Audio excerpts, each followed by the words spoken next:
status tim sudah ya, sudah jelas, lawan tim sudah jelas, mosi yang kalian perdebatkan juga sudah jelas. Tinggal nanti sebelum berdebat kan masih tanda tanya ya, bagaimana teknis debatnya. Nah, saya langsung pilihkan ya debat yang akan saya pilih itu adalah debat parlemen. Debat parlemen itu rata-rata satu pembicara itu ngomongnya sekali saja clear. Seperti apa? Coba lihat sih. Nah, debat selalu dimulai dari tim pro, bicara satu dari tim pro. Ini anggap bicara satu dari tim pro. Dia akan mulai menjabarkan poin-poin argumen ya, mungkin 2 sampai 3 poin argumen ada argumennya. Nah, setelah pembicara satu dari tim pro ini berbicara, akan ditanggapi oleh pembicara satu dari tim kontra. Ya, tim kontra sebelum menanggapi pembicara satu dari tim pro, mereka sudah siap dengan poin-poin argumen kelompoknya. Nah, baiknya gini aja, lebih baik menyampaikan dasar-dasar poin-poin argumen kelompok dulu. Kalau ada sisa waktu, baru membantah apa yang dibicarakan oleh pembicara satu dari tim pro, gitu ya. Nah, seperti ini. Nah, mulai bantah membantah ya, saling bantah itu di pembicara dua. Setelah pembicara satu dari tim kontra selesai bicara, nah bersiap-siaplah pembicara dua dari tim pro. Dalam konteks ini, pembicara satu dan pembicara tiga boleh memberitahu yang memiliki pembicara dua untuk siap-siap menanggapi apa yang dibicarakan oleh pembicara satu. Seperti itu ya, jelas ya. Nah, setelah ditanggapi oleh pembicara dua dari tim pro, nah selanjutnya apa yang diungkapkan yang dibicarakan oleh pembicara dua dari tim pro akan dibantah atau ditanggapi oleh pembicara dua. Zigzag ya nanti. Pembicara dua dari tim pro selesai ditanggapi oleh pembicara dua dari tim kontra. Nah, pembicara dua dari tim kontra menanggapi poin-poin pembicaraan dari pembicara dua atau pembicara satu dari tim pro boleh ya.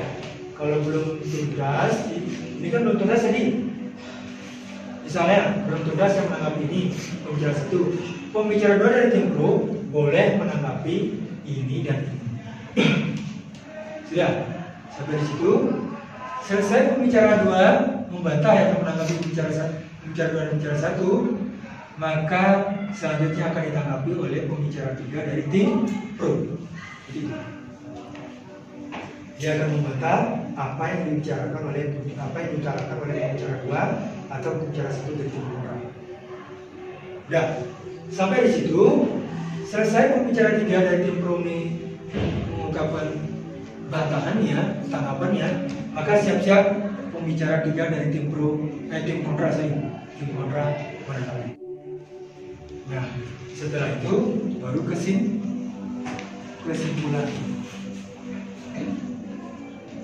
Zigzagnya anak ya. Jadi pembicara satu dari tim pro apa belum ditanggapi, pembicara satu dari tim kontra, pembicara satu dari tim kontra ditanggapi oleh pembicara dua dari tim pro, pembicara dua dari tim pro selesai ditanggapi oleh tim kontra pembicara dua ya. Pembicara dua ini ditanggapi oleh pembicara tiga ditanggapi oleh pembicara dua. Selesai. Gak ada lagi perdebatan. Tinggal kesimpulan. Nah, di debat parlemen ini ada peluang interupsi. Namun durasi ngomong anak-anak ya, durasi ngomong saya kasih ya batasan 1 sampai 3 menit. Jadi setiap pembicara itu diberikan durasi berbicara ya, ungkapan entah argumen, fakta-fakta hanya berkisar 1 sampai 3 maksimal 3 menit, minimal 1 menit.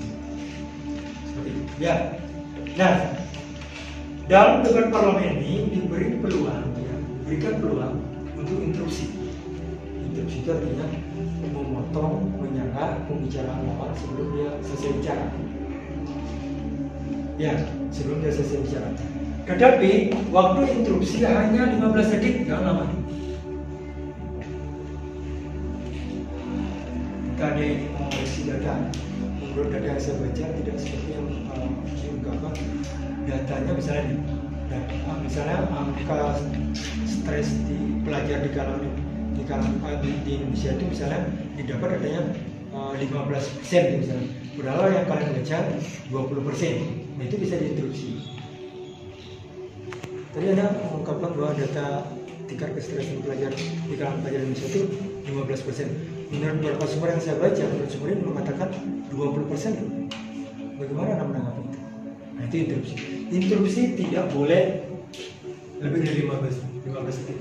Hanya 15 detik. Kenapa interupsi itu pendek pada 15 detik? Nah, karena kalau ada orang interupsi, itu dihitung juga waktu bicara 1-3 menit itu.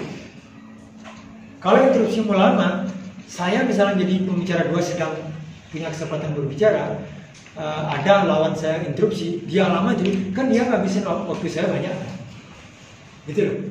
Maka ketika saya berbicara itu adalah otoritas waktu saya penuh itu sebetulnya. Kalau ada interupsi tergantung saya. Kalau saya terima maka interupsi itu jalan. Kalau nggak saya terima maka interupsi nggak jalan. Betul artinya. Interupsi saya kasih kesempatan ketika dia ngomong 15 detik. 15 detik dia ngomong, kamu angkat tangan, mohon maaf, boleh saya interupsi.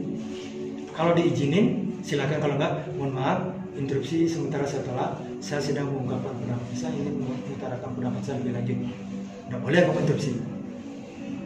Dia langsung lanjut ngomong bicara. Tunggu dulu sampai 15 detik mungkin. Angkat tangan, mohon maaf, boleh saya interupsi. Kalau dia kasih, silakan. Baik, interupsi saya terima. Silakan ngomong hanya dalam waktu 15 detik. Seperti itu. Ingat, interupsi berlaku hanya untuk pembicara 2 dan pembicara 3. Pembicara 1 tidak boleh diinterupsi. Siapa yang boleh menginterupsi? Siapa saja boleh dari salah satu kelompok. Tidak harus pembicara 1, pembicara 2. Siapapun boleh. Tapi waktu interupsi hanya 15 detik. Interupsi ada jika yang sedang berbicara menerima. Kalau tidak, maka interupsi ada. Pembicara 2 misalnya dikasih kesempatan kalian menginterupsi 3 kali.